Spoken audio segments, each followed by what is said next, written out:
रक्षाबंधन, रक्षा सूत्र। आपको पता रक्षाबंधन क्यों मनाते हैं हम लोग? भगवान बामन बनकर के जब बलि के यहां गए तो 3 पग जमीन का वरदान मांगा, और 3 पग जमीन का वरदान देते ही भगवान विराट हो गए। 2 पग से तीनों लोक नाप लिए ठाकुर जी ने। तीसरा पग देने के लिए बलि के पास कुछ नहीं बचा, तो बलि ने अपना सिर आगे किया कि तीसरा पग यहां रखो। तो ठाकुर जी इतने प्रसन्न हो गए बलि से, बोले वरदान मांगो, क्या चाहिए? तो बलि ने माना, जो मांगूंगा सो दोगे? बोले हाँ देंगे। बोले मैं जब जब अपने महल में अंदर जाऊं और जब जब महल से बाहर आऊं तब तब आप मुझको दिखो प्रत्यक्ष। भगवान बोले इनडायरेक्ट वे में बोल रहे हो, सीधे सीधे बोल दो कि द्वारपाल बन जाओ मेरे। अब तुम महल में कब जाओगे कब आओगे मुझे क्या पता? द्वारपाल, कोई द्वारपाल खड़ा रहे उसी को पता रहता कब आ जा रहे हो। बलि बोला यही समझ लीजिए। तो भगवान द्वारपाल बन गए बलि के।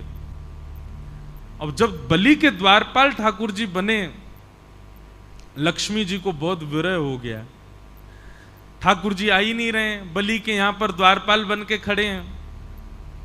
लक्ष्मी जी ने आकर के भगवान से कहा चलो। बोले मैं नहीं जा सकता, अहम भक्त पराधीन।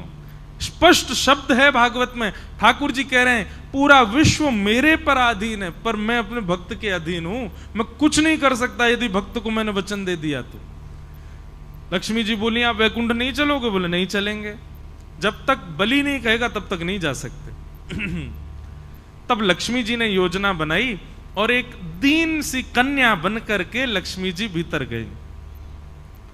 राजा बलि के पास पहुंची तो बलि ने कहा आइए क्या सेवा करूं? तब लक्ष्मी जी बोली कि मेरे कोई भाई नहीं है और मैंने जब से आपको देखा है तब से आपको ही अपना भाई स्वरूप माना है। बलि बड़ा प्रसन्न हुआ, बोले आप भाई मानती हैं तो बहुत अच्छी बात है।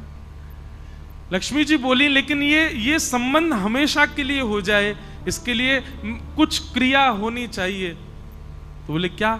बोले मेरी रक्षा की जिम्मेवारी आप लो, आपकी रक्षा की जिम्मेवारी मैं लूं, दोनों बहन भाई की रक्षा की जिम्मेवारी बहन भाई ले में, तब मानेंगे कि संबंध हमारा सुदृढ़ होगा। बलि ने कहा बहुत अच्छी बात है, कैसे करेंगे? बोले तो एक काम करते हैं, हम एक सूत्र आपके हाथ में बांध देते हैं, जैसे आजकल मॉडर्न वे में उसको फ्रेंडशिप बैंड कह देते हैं, या फिर अपने प्रेम का द्योतक हम कुछ ना कुछ भी दे देते हैं। एंगेजमेंट पे अंगूठी पहना देते हैं, किसी से प्रेम हो उसको गले में हार पहना देते हैं। ऐसे ही अपने प्रेम के लिए हम कुछ भी अर्पित करते हैं। लक्ष्मी जी ने कहा कि मैं एक सूत्र पहना दूं आपको, ताकि जब जब उस सूत्र को देखो तो मेरी याद आए कि हाँ मेरी बहन है, मुझे उसकी रक्षा करनी है। और उसके बदले आप उपहार मुझको दे देना। उस उपहार को जब मैं देखूंगी तो मुझे भी स्मरण आएगा मेरे भाई हैं, मुझे उनकी रक्षा का भाव रखना है। बलि बोले ये बहुत अच्छी बात है, लाओ सूत्र बांधो। तब लक्ष्मी जी ने उनको सूत्र बांधा और सूत्र बांध करके दोनों हाथ आगे किया, भैया हमको उपहार दो। बलि ने कहा क्या चाहिए उपहार में? बोले तुम्हारा द्वारपाल जो है इससे हमारा ब्याह करा दो। बलि बोले अरे वो द्वारपाल नहीं है, जगत पिता परमात्मा परब्रह्म नारायण साक्षात परमेश्वर हैं, वो तो मेरी भक्ति से रीछ के द्वार पर खड़े हैं, वो द्वारपाल थोड़े हैं। बाहर से ठाकुर जी झांक के देख रहे हैं अंदर क्या चल रहा है, मुझे आज बरी करके ले जाएगी कि नहीं। बेचारे ठाकुर जी वहीं खड़े हैं बलि के यहां।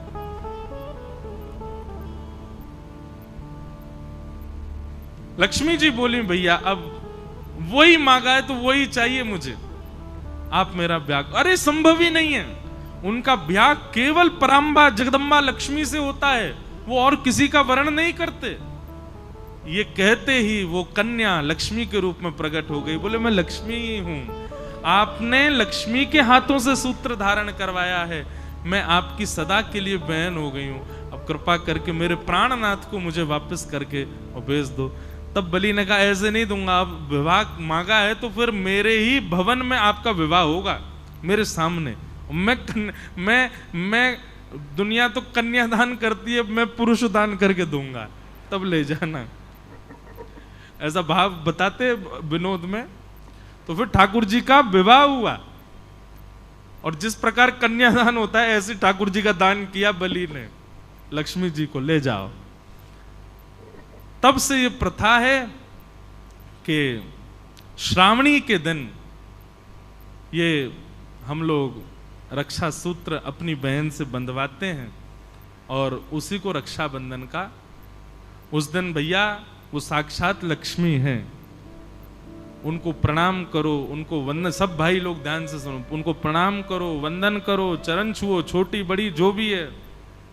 और सुनिए, पैर एक हाथ से नहीं छूने चाहिए, दोनों हाथ से छुओ और हो सके तो सर रख के प्रणाम करो,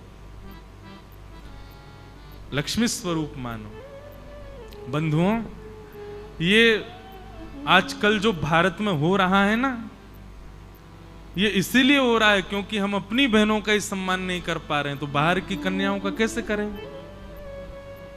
नित्य अपनी माता जी का, नित्य अपनी बहन जी का आशीर्वाद लो, उनके आशीर्वाद से कम पौरुष तो प्राप्त होगा हमको, कम से कम ये सम्मान करना तो सीखेंगे हम। इसलिए भैया ये रक्षा सूत्र, रक्षाबंधन का त्योहार खूब प्रेम से आप लोग मनाइएगा। और जो जो माताएं बहनें यहाँ पे कर सकें, जाते जाते जिसको भी भाव लगे एक एक सूत्र पंडरीनाथ भगवान के चरणों में भी दे जाना। इनसे बढ़िया भैया कौन होगा? बहुत बढ़िया भैया हैं।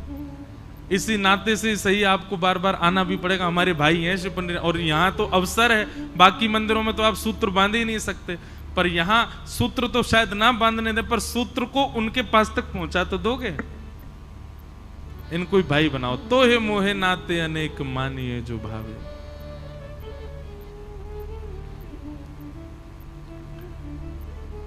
भगवान का विवाह रुक्मणी जी के साथ हुआ। रुक्मणी जी साक्षात लक्ष्मी। लोग कहते हैं राधा रानी से क्यों नहीं हुआ? राधा रानी से विवाह हुआ ठाकुर जी का। बंधुओं देखो, मैं फिर कहूंगा, श्री कृष्ण के दो रूप हैं, एक ही हैं पर दो भावों में विद्यमान है। एक ठाकुर जी का स्वभाव जन्य रूप है और एक ठाकुर जी का प्रभाव जन्य रूप है। प्रेमी जनों को, हमारे वृंदावन के रसिक जनों को ठाकुर जी का प्रभाव नहीं देखना, वो केवल स्वभाव वाले श्री कृष्ण के उपासक हैं। और स्वभाव वाले कृष्ण जो हैं वो प्रेमी कृष्ण हैं।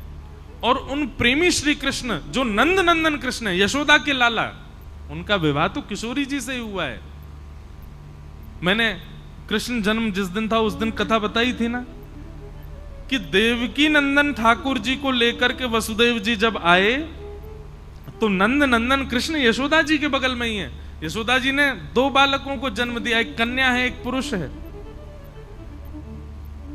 योग माया के कारण वसुदेव जी को लाला दिखा नहीं वहां पर, अपना लाला जैसे ही वहां पर सुलाया तो वो लाला जो यशोदा जी ने जन्म दिया और जो देवकी जी का आया, दोनों एक ही हो गए। और उन्होंने फिर लीला की। जब राक्षस को मारना होता था तो देवकी नंदन स्वरूप आगे आ जाता था, और जब लीला करनी होती थी प्रेम की तो नंद नंदन स्वरूप। जब मथुरा से ठाकुर जी, वृंदावन से मथुरा गए तो दोनों विलग हो गए। देवकी नंदन ठाकुर जी आगे की यात्रा पर गए, नंद नंदन तो वृंदावन में रह गए। वो सदा किशोरी जी के ही हैं। देवकी नंदन ठाकुर जी, उनका विवाह रुक्मणी जी से हुआ। अभी बहुत लोगों को ये कॉम्प्लिकेटेड लग सकती है बात।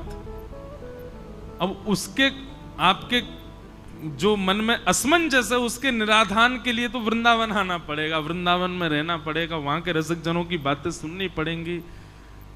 और नहीं तो हम आमंत्रण करें 29, 30, 31, 1, 2, 29 अगस्त से 2 सितंबर तक हम वृंदावन में कृष्ण लीला पर 5 दिन चर्चा करेंगे। वहां इसका और विस्तार से प्रवचन करेंगे, वो सुनना अगर आ सको वृंदावन तो। 5 दिन केवल ब्रज लीला कृष्ण लीला रहेगी, तब हम और विस्तार से बताएंगे। तो नंद नंदन श्री कृष्ण का विवाह तो किशोरी जी से ही हुआ, देवकी नंदन ठाकुर जी का विवाह रुक्मणी जी से हुआ। ये एक बात। दूसरी बात, किशोरी जी ठाकुर जी से विलग नहीं है। किशोरी जी कौन है? ठाकुर जी की ही आह्लादनीय शक्ति है। अपनी शक्ति का, अपनी शक्ति से प्रेम किया जा सकता है। अपनी शक्ति को स्वीकार किया जा सकता है, पर विवाह तो उससे किया जाता है जो हमसे विलग हो, जो हमसे अलग हो। किशोरी जी अलग नहीं है ठाकुर जी से। कृष्ण प्रेममयी राधा, राधा प्रेममयो हरि, जीवने निधने नित्यम, राधा कृष्णौ गतिर्मम। कृष्ण चित्तस्थिता राधा, राधा चित्तस्थितो हरि, जीवने निधने नित्यं, राधा कृष्णौ गतिर्मम, राधा कृष्णौ गतिर्मम। कृष्ण प्राणमयी राधा, राधा प्राणमयो हरि, जीवने निधने नित्यं, राधा कृष्णौ गतिर्मम। जैसे मैं और मेरी आत्मा अभी एक हैं, पर श्वास रुक जाने पर वो आत्मा अलग हो जाएगी। ठीक वैसे ही किशोरी जी ठाकुर जी की आत्मा हैं। लीला संवरण के लिए वे दो रूप धारण करके विचरण कर रहे हैं, नहीं तो किशोरी जी अलग नहीं है, ठाकुर जी में ही है। एक प्रकार से ऐसा कह दूं तो कोई अतिशयोक्ति नहीं। रुक्मणी जी का विवाह कृष्ण से हुआ, रुक्मणी जी का विवाह किशोरी जी से भी हुआ है। किशोरी जी और कृष्ण दोनों सम्मिलित रुक्मणी जी के वर्ण करता है। ये बड़ा गूढ़ मूल रहस्य है, इसको समझना बहुत ऊंचे स्थिति की बात है, पर यह वास्तविकता है। किशोरी जी अलग नहीं है ठाकुर जी से, वो प्राण हैं, और प्राण तो सदा अंदर ही रहते हैं, चित्त में ही रहते हैं। और सबसे बड़ी बात, विवाह उससे किया जाता जो आपसे अलग है, विचारों में अलग, देह में अलग, आत्मा में अलग, सब चीज में आपसे अलग है। अलग वस्तु को स्वीकार किया जाता है, पर जो अपनी है उसको थोड़ी स्वीकार करते हैं। इसलिए प्रकट भागवत में विवाह का वर्णन नहीं, पर गर्ग संहिता आदि ग्रंथों में किशोरी जी से ठाकुर जी का विवाह हुआ, ब्रह्मा जी ने कराया, बांडीर वन में कराया, खूब आनंद से कराया, उसकी पूरी कथा आती है।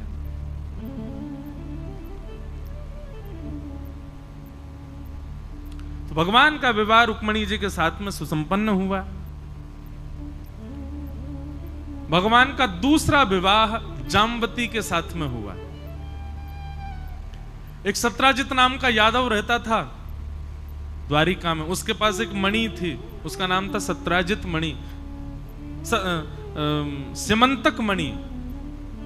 सिमंतक मणि की योग्यता थी कि वो हजारों किलो सोना, उसकी 6-7 घंटे पूजा करो तो हजारों किलो सोना आता था उस मणि की कृपा से घर में पर दिन।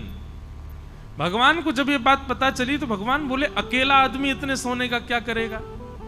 तो भगवान ने जाकर के एक प्रस्ताव रखा, सत्राजित से कहा, मणि तुम द्वारिका के कार्यालय में दे दो, इससे जितना भी धन होगा उससे हम द्वारिका के लोगों का कर क्षमा कर देंगे, टैक्स फ्री कर देंगे द्वारिका को।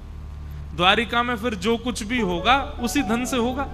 और रही बात तुम्हारी मणि है तो तुम जितना कहोगे हम तुमको उतना दे दिया करेंगे। भगवान की बात भी सही थी, लेकिन सत्राजित बोला कि नहीं, मेरी मणि है, जितना धन आएगा सब मेरा है, मैं किसी को नहीं दूंगा।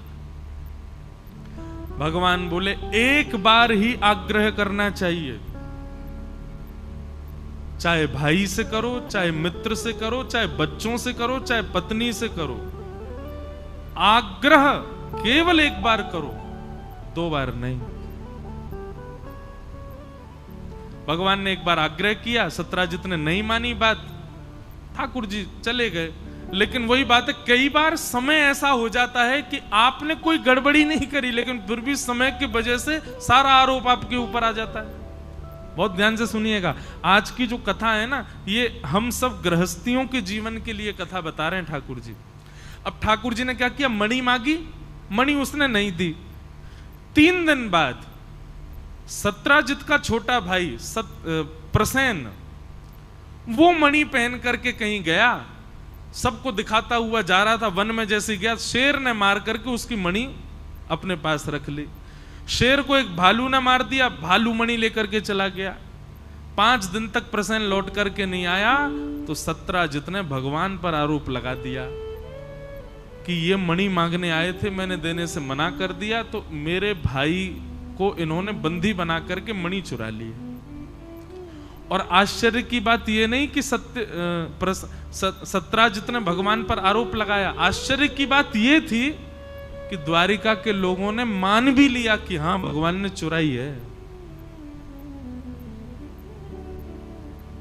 भगवान जब निकले रथ से तो सब लोग जय जयकार तो कर रहे हैं, पर मनी मन सब सोच रहे हैं, बताओ पर ब्रह्म होते हुए भी लोभ खत्म नहीं हुआ इनका, है मणि छुपा के रख लिए प्रसेन की।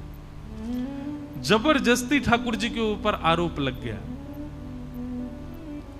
भगवान हम आप सबको ये बात बताते हैं, हम सबके जीवन में ये दिन आएगा ही आएगा।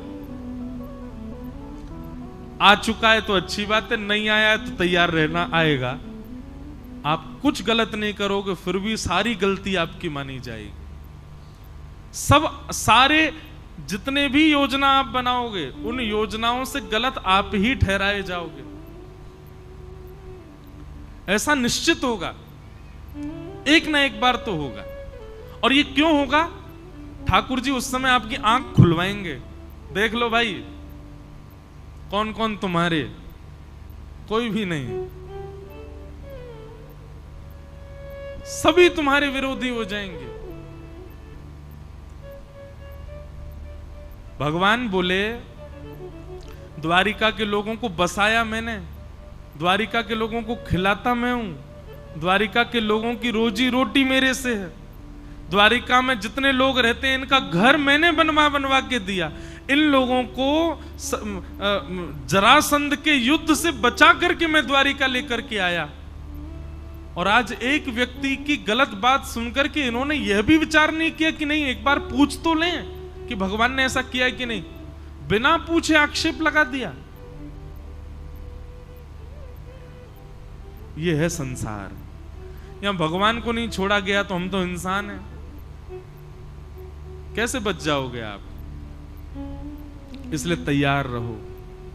मैं एक बात कथा में कहा करता हूं कि समुद्र मंथन हुआ था, पृथ्वी का जब मंथन किया गया अमृत निकला, पर विष भी तो निकला था। अमृत क्या है? प्रेम। अमृत क्या है? सम्मान। अमृत क्या है? स्नेह। और विष क्या है? अपमान। विष क्या है? अश्रद्धा। विष क्या है? आपके प्रति अविश्वास। तो जब अमृत पीने का शौक है तो विष पीने की भी योग्यता रखो। आज बहुत सम्मान यदि मुझे मिल रहा है तो मैं इस बात के लिए भी तैयार